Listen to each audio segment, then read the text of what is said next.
Baik. Baik Bapak Ibu semuanya, selamat datang di wisata Masjid Sultan Suriansa yang terletak di Sungai Queen, Banjarmasin Utara. Baik, kita akan menuju ke makam Sultan Suriansa dulu. Para Bapak semuanya, ada yang sudah pernah tahu dan juga ada yang belum tahu siapa sih Sultan Suriansa? Baik, saya akan menjelaskan Sultan Suriansa. Nah, ini pemahaman beliau. Tapi sebelum itu juga saya menjelaskan tentang Sultan Suriansa. Beliau ini wafat pada tahun 1945 dan beliau disemayamkan di makam Tuhan terletak di masjid itu sendiri bersama para wali-walinya. Baik, saya akan menjelaskan tentang Sultan Suriansa. Sultan Suriansa itu sebelum diberi nama Sultan Suriansa, beliau itu bernama Pangeran Samudra. Beliau dilahirkan dari darah bangsawan yang bernama dari pasangan yang bernama si Garut Barang dan si Raden Bagawan. Beliau ternyata merupakan keturunan dari keenam dari Lampung dan juga keturunan ketiga dari si Raden Sukarsungsang. Sebelumnya juga beliau dari lahir itu kan beragama Islam. Ada yang mengatakan beragama Hindu dan juga ada yang beragama Buddha. Beliau dimualafkan oleh seorang Habib yang bernama Habib Maulana Syarif pada tahun 1526 dan hari itu juga lah yang dijadikan kota Banjarmasin. Dan juga beliau selepas masuk Islam, sebelum nama beliau itu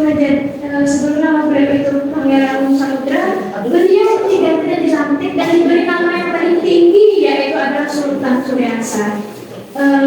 Baik Bapak Ibu semuanya, pasti Bapak Ibu semuanya mengetahui kalau zaman dulu itu masih era-era kerajaan dan juga masih ada masa-masa penjajahan.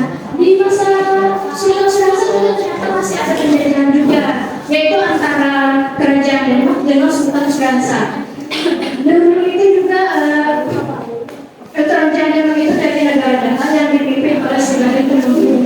Beliau menyatakan peperangan kepada Sultan Suriansa ingin menghalang Sultan Suriansa menyebarluaskan ajaran Islam. Dan sampai disitulah penjelasan saya tentang Sultan Suriansa. Apakah Bapak Ibu sudah merasa kelelahan? Bapak Ibu bisa menunjukkan tentang Islam. Dan di sini juga ada tersedia fasilitas umum dan juga kamar mandi umum. Dan Bapak Ibu juga bisa melepaskan rasa penatnya. Saya beri waktu 30 menit dari sekarang. Mari Bapak Ibu semuanya kita beristirahat. Jika 30 menit, baik waktu kita 30 menit sudah berakhir, kita akan menuju ke wisata selanjutnya, yaitu adalah wisata peninggalan sejarah Sultan Suriansa. Di sini kita bisa melihat benda-benda persenjataan, benda-benda artefak. Di sini juga terlihat foto-foto beliau Sultan Suriansa dan juga foto-foto raja Banjar lainnya. Di sini ternyata ada sumur keramat yang dulu itu biasa digunakan para istri-istri kerajaan dan juga putri kerajaan yang sekarang punya macam-macam hajat. Kalau Bapak Ibu sudah merasa kehausan, Bapak Ibu bisa merasakan air minum sumur ini. Dan orang katanya ada yang mengatakan jika kita minum air sumur ini bisa menghilangkan segala penyakit. Dan juga Bapak Ibu bisa merasakan sensasi segar di sumur ini. Baik, sudah tidak? Baik, kita akan menuju ke wisata terakhir kita, yaitu adalah wisata Masjid Sultan Suriansa. Masjid ini dibangun pada tahun 1525 sampai 1500 Masehi. Masjid ini dibangun untuk mengenang jasa beliau dan juga tempat ibadah pertama bagi umat Muslim di Banjarmasin. Jika Bapak Ibu ingin sholat, dipersilakan. Bapak Ibu semua bisa merasakan keunggulan dan juga kenikmatan masjid ini, yaitu adalah ada tulisan-tulisan yang diwarnai arah Melayu yang itu menambah kekhusyuan sholat kita. Baik, jadi sedikit lagi penjelasan kita hari ini sudah berakhir. Kita akan menuju ke bis. Tapi sebelum kita menuju ke bis, kita bisa bersuap foto untuk menjadi kenangan kita hari ini. Cekrek sudah berakhir. Baik, kita akan menuju ke bis.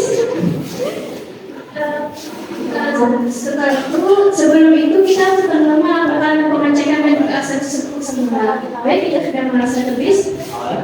berjaya saya di sini, saya akan mengucapkan terima kasih kepada Bapak Ibu semuanya, dan saya harap Bapak Ibu semuanya menerima pekerjaan hari ini. Dan saya minta maaf jika ada kesalahan yang saya lakukan secara disengaja atau tidak disengaja.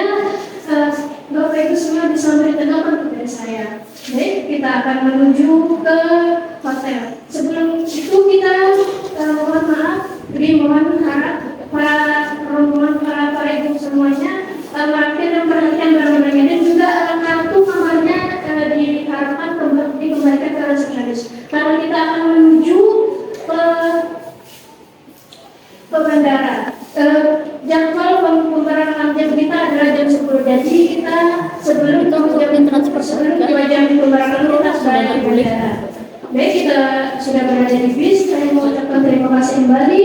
Bapak Ibu semuanya sudah memperkenalkan diri sebagai saya, dan saya harap Bapak Ibu semuanya saya belajar menikmati perjalanan kita. Dan juga berterima kasih kepada juga mengajar travel saya. Dan kita sudah berada di bandara. Sebelum itu dari bandara hotel itu bisa 1 jam 45 menit jika tidak terjadi macet. Baik, kita sudah berada di bandara. Selamat jalan dan juga selamat jumpa, dan saya akhiri. Wassalamualaikum warahmatullahi wabarakatuh.